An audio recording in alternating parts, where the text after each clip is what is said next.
Well, I came in touch with Pentecostalism since I was a seminarian. Working through the different parishes, I saw the growth of this phenomenon, even in remote places. And what was striking was that these Pentecostals, they have such a passion for what they were doing, so that struck me most.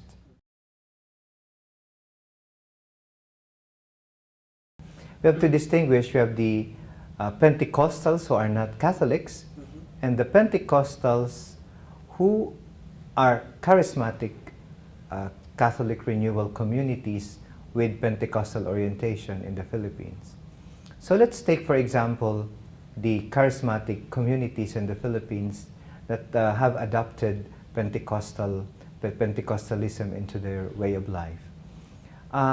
You find them, the charismatic renewal groups have made such an impact on the lives of Filipinos that I think they have created a more positive outlook on life. And you find that even among people in the slums, in the marketplace, anywhere else. So just to give you one example, when I was taking a jeepney, I overheard two women talking about not having enough food to eat. And I was so struck because instead of lamenting about the lack of food, they had such faith in the power of the Spirit in their lives that they asked God for it during the day, and it came just before evening for the family. And so for me, it struck me most because you see these people are so much aware of the movement of the Spirit in their lives, wherever they are. In other words, for many traditional Catholics, the Spirit, God, anything about the church is only spoken of inside the church on Sundays. But these members of these charismatic renewal groups with Pentecostal orientation, they have started to see meaningful lives of faith even outside the church.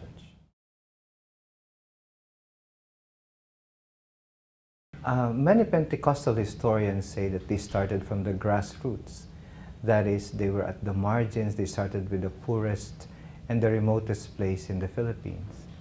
But now you find them also in city centers, in big localities. So there is a movement from the grassroots to those who are more or less at the certain economic status of society. That's only the upward mobility, we should say, of the movement, but also in number, they are also growing, because in the recent survey, it shows that there are more than 6 million Pentecostals now in the Philippines.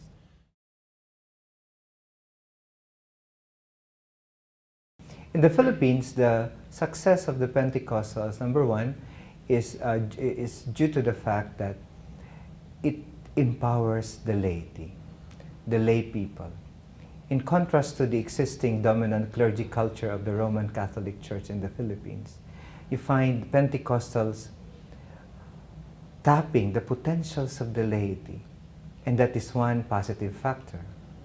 The second factor is that due to a 400-year tradition, many of the structures have been set and people just follow them.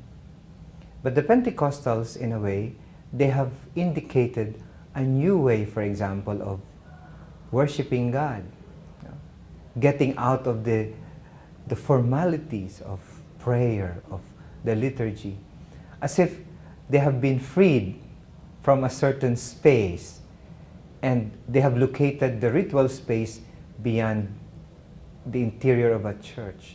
So that is also one factor that contributed to the success of the Pentecostals, because generally, for example, Filipinos are expressive of their faith. It's part of the culture. So it is very appealing to many Filipinos.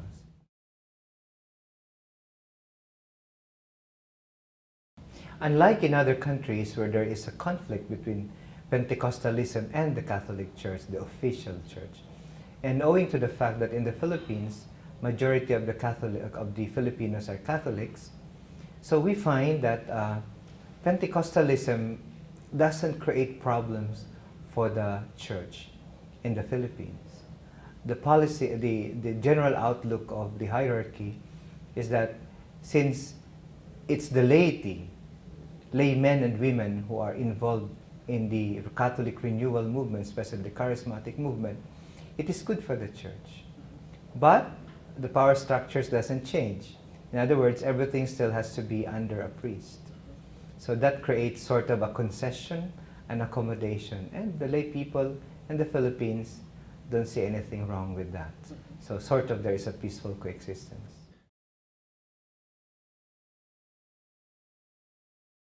Five points. Number one, we have to tap the potential of the lay people, especially not to be able to tap the charisms of the lay people for the building up of the church. Number two, I think there is a need to have more welcoming communities, that the church will not be a community of strangers, but there's such a joyful welcome that you find in every member to everyone that comes to the church, which you find a lot in Pentecostal churches. And third, I think it's very important to be able to create dynamic settings of liturgy. Of course, still, not because just for the innovation, for the sake of innovation, but that it can provide a meaningful encounter between God and those who worship. And fourth, I think it's very important to highlight the co-responsibility of the laity, in the sense that the laity should be given more the opportunity to be proactive in the life of the church, not just to be at the waiting end, as I've said, not only to obey, to pray, and to pay, but that dignity that they have. And then I think the last thing is that they should also be provided with the spiritual itinerary of evangelical life. Life not simply as a tradition, the life of faith not as a tradition, but as an evangelical life project.